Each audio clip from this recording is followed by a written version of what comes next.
l'Ordre national des experts du Sénégal, la section fiscale, a pris l'initiative d'organiser cet atelier sur la contribution économique locale, qui est un nouvel impôt qui remplace la patente et qui change totalement toute l'organisation fiscale et peut-être comptable de certaines entreprises. Donc il y aura un impact sur les entreprises, sur la gestion des entreprises, d'où l'intérêt de connaître les nouvelles règles, parce qu'en matière fiscale, si vous ne connaissez pas les règles, vous courez le risque de subir des sanctions. Or, cette déclaration doit être faite au plus tard le jeudi prochain, le 31 mai. Nous avons décidé de tenir cet atelier et d'informer les entreprises, de partager avec eux. C'est une loi nouvelle qui vient de sortir. Il y a eu quelques experts comme moi et les autres présentateurs qui avons eu la chance d'avoir travaillé à la base avec la Direction générale des impôts, ce qui nous permet d'avoir une certaine maîtrise des éléments. Et il est de notre devoir, en tant qu'anciens de la profession également, de partager avec les jeunes notre expérience, ce qu'on sait de la loi. On ne va pas le garder pour nous parce que c'est pour l'économie nationale. Je suis expert, j'ai quelques entreprises, d'autres ont d'autres entreprises. Il faut que l'économie nationale en profite. C'est un atelier qui est formateur parce qu'à la base, on est des conseillers juridiques et fiscaux, apprentis, et en même temps, voilà, c'est nous qui devons relayer l'information et puis conseiller nos clients. Et donc, en ce sens, on est là pour parfaire ce qu'on a eu à acquérir déjà en cabinet, mais également recueillir le maximum d'informations sur les déclarations, comment ça se fait, et puis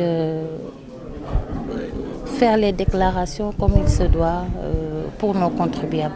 On parle aujourd'hui de contribution économique sur la valeur ajoutée, comme on parle également de contribution économique sur la valeur locative. Mais c'est vrai que les échanges ont été fructueux entre les structures du secteur privé et la Direction générale des impôts et domaines. Mais vous savez, l'administration a quand même ce pouvoir régalien de pouvoir légiférer. Bon, on va dire à 90%, on a échangé et ça a été consensuel d'adopter ces mesures-là au plan fiscal, même si elles ont été tout de suite adoptées. Mais ce qu'il faut dire également, c'est qu'il y a toujours des préoccupations budgétaires qui sous-tendent un peu ces mesures-là et qui sont légitimes, hein, et que nous comprenons. L'État a besoin de ressources, notamment aujourd'hui pour les collectivités locales. Il faut les financer. Et l'État a fait le choix d'orienter l'imposition, le niveau d'imposition, de manière graduelle, suivant la capacité contributive de chaque secteur d'activité. Aujourd'hui, l'industrie est plus ou moins défiscalisée et les services, notamment les banques et assurances, prennent une bonne partie maintenant de cette charge fiscale-là. Et bon, c'est un choix économique, c'est un choix politique qui est fait de l'État du Sénégal pour en tout cas financer les collectivités locales. C'est une réforme très importante et très approfondie.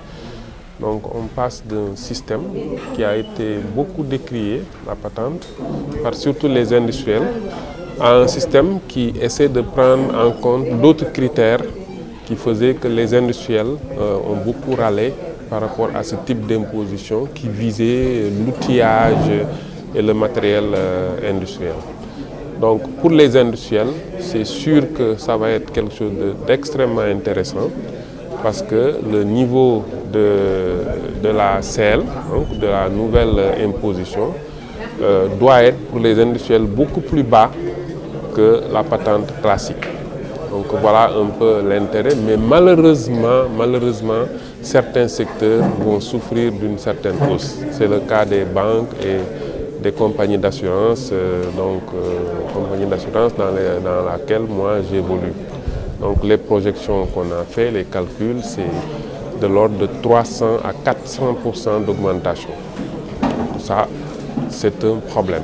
On a entendu le directeur général des impôts dire qu'il a eu écho des niveaux d'augmentation et que c'est certain qu'ils vont envisager de revoir les choses. Bon, maintenant, c'est sûr qu'à la première année, les gens vont payer le prix de ça, mais après, s'ils vont se rendre compte que c'est excessif pour certains, ils vont réajuster.